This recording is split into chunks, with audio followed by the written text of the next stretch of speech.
during the now the MAHE Bhakti Shastri programs are going on. One devotee came from Delhi, New Delhi, studying and he got chicken pox. So then his black spots was coming out. Then the students told him maybe he shouldn't come to class, maybe contagious. So he went to the doctor and they said, yes, chicken pox, contagious, 20 days isolation. Oh no, let me go to another doctor. So he went to the homeopathic doctor, chicken pox, contagious. He went to the Ayurvedic doctor, chicken pox, contagious. Go in isolation. So he went to Nrsingadev. Dear Lord, I came all this, I had harassed my mother and father so much for such a long time to come to Mayapur and study. Finally they agreed after months and months and months. And now I've come here. And Jayadvaita Maharaj is giving class, and Bhakti Churu Maharaj is giving class, and Kadana Maharaj is giving class. All these illustrious sannyasis are giving class, and now I can't attend. Please deliver me. And Pujari was giving some prasad, and he went out to Sandhyati, he took some prasad, and the Pujari, or the devotee distributing, he called the Chowkidar and said, look, and the Chowkidar said, you've taken prasad, you please leave the temple. You're contagious. Woke up in the morning, took bath, all his spots washed off. One day, usually it takes months for those spots to go. One day, next day they all washed off after his prayer to Nrsingadev. I'll tell you another one if you like. Yeah. Another devotee joined the new Bhakta program. And then after the program, 3 months, then he graduated into the school preaching department. And his father came and said, you have 1 more year of study. Sounds familiar? You have 1 more year of study. Actually, you should come home and do this extra year. Then you'll have your papers, and then they'll be useful later on. And your mother's really missing you. And so he was thinking, yeah, I really want to see my mom. I haven't seen her for a long time. What should I do? So he couldn't make up his mind what to do. And some of the other devotees were saying he shouldn't go, and they had different opinions. One devotee who met his father was staying in Mayapur for a couple of days. And this devotee fell at his feet and held his feet and said, please don't take your son back to Maya. So he was very moved by that, because he's actually a Gaudiya Vaishnava himself. He's actually lived in Gaudiya Mat, so he understands the situation. So he said, now I'm even more bewildered whether to, do I want to force him back on? I'm going to leave it to Nrsingadev. So he went to Lord Nrsingadev and prayed, Lord, I'm leaving this, I have a dilemma here. I'm leaving it in your hands. You please help me make the right decision. Should I take my son back or not? At night, Lord Nrsingadev appeared in a dream and was rubbing his head in his dream. My father's hands were standing on end. And Nrsingadev, my dear child, don't worry about your son. You leave him here, I'll take care of him. You go home and Radha Singh Bhagwan ki.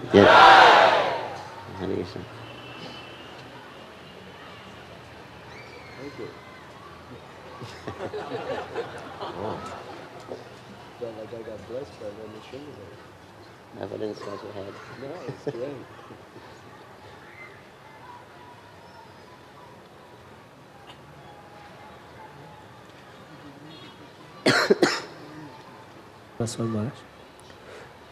If the Dham is only considered in consciousness level, then why scriptures speak of Dham Aprad? Why it's been given a location? What about the animals? Will they go back home, back to Godhead after leaving their present body? And how to see these animals? Why humans cannot go back to Godhead but animals?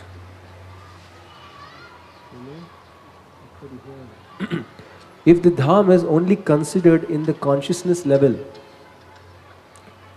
then why scriptures speak of Dham Aparad? Why it's been given a location, physical location? What about the animals? Will they go back home, back to Godhead after leaving their present body?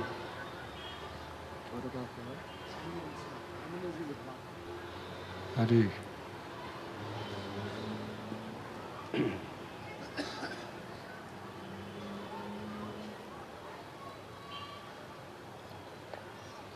The Dham is a replica of the spiritual world. Like the example, Krishna is eternally residing in Goloka, the highest planet of the spiritual world. When he descends into this world, the holy Dham of Goloka comes with him, and that is Gokul, Vrindavan, which is non-different than Vrindavan. It is called Boma Vrindavan. But just as we cannot see Krishna unless our eyes are anointed with the salve of love, Premanjana Churita Bhakti Vilochanena, similarly the holy Dham, which is non-different than Krishna, can only be seen through a pure heart. Krishna is non-different than his name. Why are we not experiencing transcendental ecstasy when we chant the holy name? Rupa Goswami prays like this: the two syllables Krishna have produced so much nectar that when I chant the name of Krishna, I desire many, many tongues. When that name enters into my ears, I desire millions and millions of ears. And when the name enters my heart, it conquers my entire existence and my senses become inert. That is the power of the holy name. But due to our material conceptions, our false pride, our anarthas, although we're chanting the holy names, sometimes we're falling asleep. Sometimes we're wishing it would all be over with so I could do something more interesting. That is not the fault of the name. Golokera Premadana Harinam Sankirtana. It is our inability to access due to our impurities. Similarly, the deity of Krishna is not different than Krishna.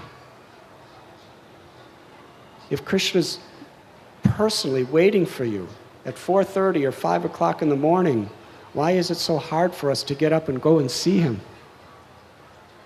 Because we're not really seeing him as he is. We're seeing him, but we're not seeing it as it is. And similarly, the holy Dham. According to the purity of our heart, according to our degree of surrender, Krishna reveals himself. According to our degree of surrender, Vrindavan, Mayapur, Jagannath Puri, these holy places reveal themselves to us. When we are not in a pure state, we understand the holy Dham through our faith in Guru, Sadhu, and Shastra. It is Srila Prabhupada emphasized from the 12th canto of Srimad Bhagavatam. It is a symptom of Kali Yuga to go to a holy place to bathe in a river and not seek out the holy people that actually reveal the place to us. When Srila Prabhupada brought people to Vrindavan, the important thing was hearing. You cannot see. It's there before your eyes, but due to our consciousness, we cannot see it. But we see through our ears. When it is explained, When the great self-realized souls, when the acharyas are speaking through the scriptures, when the advanced devotees are speaking according to their realizations, they are revealing the real truth of the holy Dham to us. So yes, understanding the holy Dham is a state of consciousness. When we actually understand the holy Dham of Sri Vrindavan within our own hearts, then we can actually witness it and experience it. We go into these holy places. Srila Prabhupada, in his lectures and purports, often said that each one of his temples is non-different than Goloka Vrindavan. Why? Because Krishna never steps a foot out of Vrindavan. If Radha Krishna are in Pune, Radha Kunja Bihari, or in Bombay is Radha Gopinath, or in Chicago is Kishore Kishori, is of course Mayapur Radha Madhava. But that is understood. They are in the holy Dham. But wherever Krishna is, that is Vrindavan. That is the realization of the Acharya. Srila Prabhupada brought Vrindavan to even the most degraded cities in the world. He revealed it to us by his mercy. Advaita Acharya said about Lord Chaitanya, wherever you are, that is Vrindavan. Maharaj Yudhisthira said to Vidura, wherever the great saints put their lotus feet, that is all the holy places, because they carry Krishna within their heart. Wherever there's a true sadhu, all the holy places are there with him, because he carries the holy places within their heart. So yes, the holy Dham is a state of consciousness, but it is also a divine place that has a particular location, which is non-different than the spiritual world. And why do we go to those holy places? Because by associating with holy people in such holy places, the Dham is revealed within our own hearts through the purification of that experience.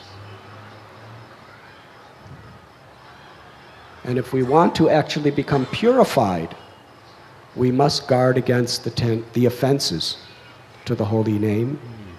We must guard against offenses to the holy Dham. But the first offense is to offend the Vaishnavas. If you offend the Vaishnavas, you're offending the holy name, you're offending the holy Dham, you're offending God. Krishna takes an offense against a devotee more seriously than he does to his abode or even to himself. So we must be very careful. When we're chanting, we guard offenses to the holy name. When we're with the devotees, we guard against offenses to Vaishnavas.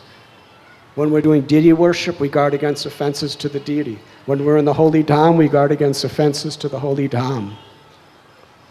And there's a very easy way to practically automatically guard against all offenses to everyone and everything. Trinadapi sunichena, tador iba sahishnuna, amanina manadena kirtaniya sadahari. If we're trying to be humble like a grass on the ground, trying to be tolerant like a tree, we're eager to offer respect to others and not expect respect for oneself. If we are actually humble, then any superficial offense that we may commit will not be held seriously against us. But if we're proud, if we're neglectful, then offenses could have a very traumatic effect on our spiritual progress.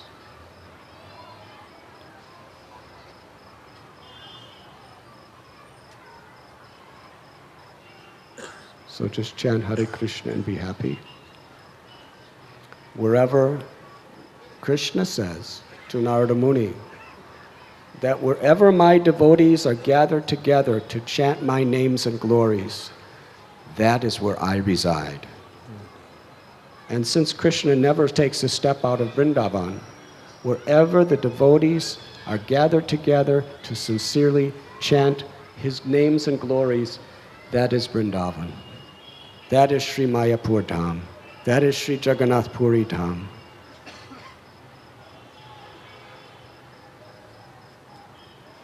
We should be conscious of that. By Lord Chaitanya and Srila Prabhupada's mercy, the Muffat Lal bungalow is non-different than Sri Vrindavan Dham. And the mercy of Pankajanghari Prabhu and Jananivas Prabhu, who always carry Radha Madhava and the Panchatattva in their hearts, they have literally brought Mayapur Dham to Pune. And just by seeing them, hearing from them, dancing with them, we are transported to the spiritual world. Hare Krishna. And as far as animals, we're all animals.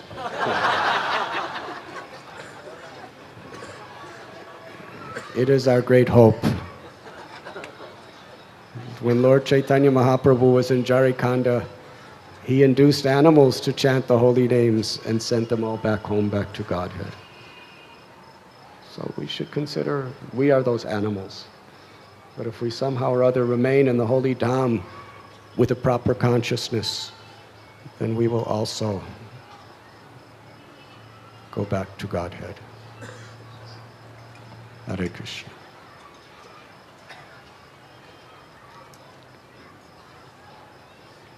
Now it is time for Gaur Arti. So let us transform Pune more and more ecstatically into the holy land of Sri Navadvip Dham. Actually, when devotees are performing Gaur Arti and singing this beautiful song by Thakur Bhakti Vinod, it is not that we are just reciting an event that took place on the bank of the Ganges 500 years ago. But if we're sincerely absorbed in this mood, we are there. We are literally participating in the pastime. Whether you know it or not, you are. But according to our purification, we realize it. Srila Prabhupada said to his disciples, you are all liberated. You simply haven't realized it yet. Because you're serving Krishna. You're devotees. That's the liberated platform. By continually carrying on like this, we realize the position that our Guru has given us. We sing the Gaur Arti. We're actually on the bank of the Ganges in Sri Mayapur Dham. And there is Lord Chaitanya, Lord Nityananda, Gadadhar Pandit, Srivas Thakur, Advaita Charya. Lord Brahma is offering Arti. Lord Shiva is chanting and dancing in ecstasy. Narahari and Mukunda. Narahari is fanning with chamara. Mukunda and Basu Ghosh are singing beautiful songs. Narada Muni, Shukadev Goswami, they're all there. And Bhakti Vinod is watching us. And Srila Prabhupada is smiling. It's all happening every time the Gaur Arti is taking place. All we have to do is realize where we are, what we've been given. So let us chant Hare Krishna and be happy. Srila Prabhupada ki jai.